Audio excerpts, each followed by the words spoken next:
Mister ladies viewers அனைவருக்கும் வணக்கம். நான் doctor Nithya, Siddha physician. So உணவு முறைகள்ல வெஜிடபிள்ஸ், காய்கறிகள், இது நம்ம பெரும்பாலும் காய்கறிகளை விரும்பி சாப்பிடுவோம். ஆனா ஒரு சிலருக்கு அதுல ஒரு சில காய்கறிகளை பிடிக்காது. ஆனா அதுல அதிகமான சத்துக்கள் நிறைஞ்சிருக்கும் அப்படின்னு சொல்லலாம். அப்படி ஒரு முக்கியமான ஒரு காய் வகை அப்படின்னு பார்த்தோம்னா கத்திரிக்காய்.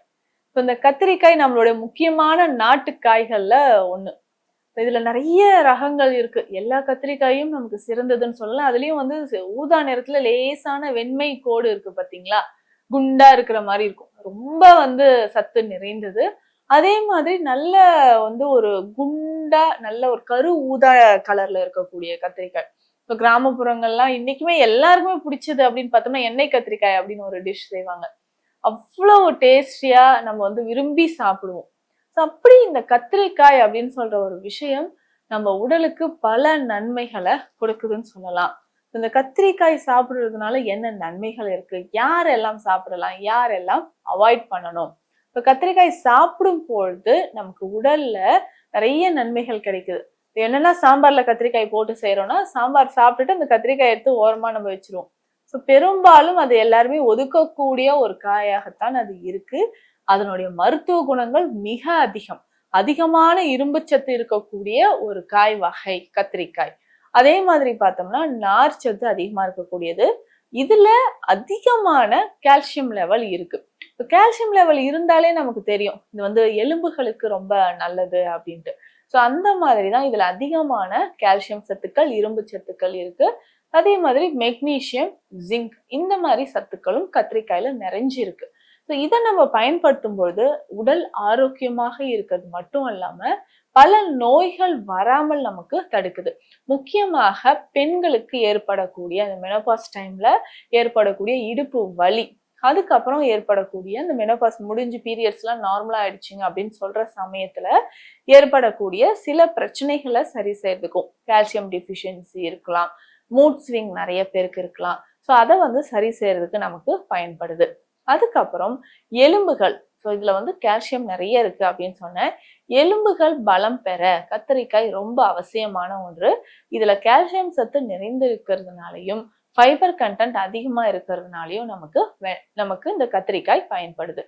குறிப்பாகவே நம்ம உடல்ல நம்ம அந்த எலும்போட டென்சிட்டி, போன் டென்சிட்டி அப்படின்னு சொல்லுவோம். போன் டென்சிட்டினா ஒரு சிலருக்கு எலும்புகள் ரொம்ப பலவீனமாயிட்டு நமக்கு ப்ராப்ளம் தரும். இது ஆஸ்டியோபோரோசிஸ் அப்படின்ற ஒரு கண்டிஷன். எலும்புகள் ரொம்ப வலிமை இழந்து நமக்கு காணப்படும் பொழுது கத்திரிக்காய் தொடர்ந்து தினம்தோறும் சாப்பிட்டுட்டு வந்தோம்னா நல்ல பலனானது கிடைக்க ஆரம்பிக்கும். கத்திரிக்காய் செய்யும் பொழுது நல்லா ஆயில் நிறைய விட்டு டீப் ஃப்ரை பண்ணி சாப்பிடக்கூடாது. வேக வைத்து தாளித்த மணி கொஞ்சம் லேசான மசாலா போட்டு நம்ம சாப்பிடும் பொழுது உடல்ல அந்த கால்சியம் குறைபாடு, கால்சியம் அந்த பிரச்சனையே நமக்கு இருக்காது சொல்லலாம். கால்சியம் குறைபாடு சரியாகிறதுக்கு நமக்கு கத்திரிக்காய் பயன்படுது.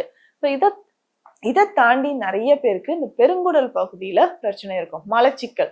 நீண்ட நாட்களாக மலச்சிக்கல் இருந்ததுன்னா நம்ம உணவு எடுக்க எடுக்க அது நிறைய பிரச்சனைகளை உண்டாக்குதுன்னு சொல்லலாம். அதே மாதிரி பெருங்குடல் பகுதியில மலச்சிக்கல் தொந்தரவு இருந்து பைல்ஸா மாறி அது ஃபிஷரா கன்வெர்ட் ஆகி நிறைய பேருக்கு இந்த பிஸ்டுலா அப்படின்னு சொல்லக்கூடிய பௌத்திரம், ஆசனவாய் பகுதியில இருந்து பக்கத்துல இன்னொரு ஓட்டை வர வரைக்கும் அது நல்லா குரோத் ஆகிட்டே இருக்கும். அந்த இன்ஃபெக்ஷனை குறைக்கிறதுக்குமே நமக்கு கத்திரிக்காய் பயன்படுது. தொடர்ந்து அதுக்கு அடுத்தது பார்த்தோம்னா இதயம் தொடர்பான பிரச்சனைகள். இதயம் தொடர்பான பிரச்சனைகளை சரி செய்யறதுக்கு கத்திரிக்காய் மிக சிறந்த ஒரு மூலிகை. இது இதயத்திற்கு சாப்பிடலாமா, யாரெல்லாம் சாப்பிடக்கூடாது, அதுவும் நான் சொல்றேன். இதயம் தொடர்பான பிரச்சனைகள் இருந்தா தினம்தோறும் உணவுல நம்ம இதை பயன்படுத்தலாம். கத்திரிக்காயை தாராளமாக பயன்படுத்தலாம்.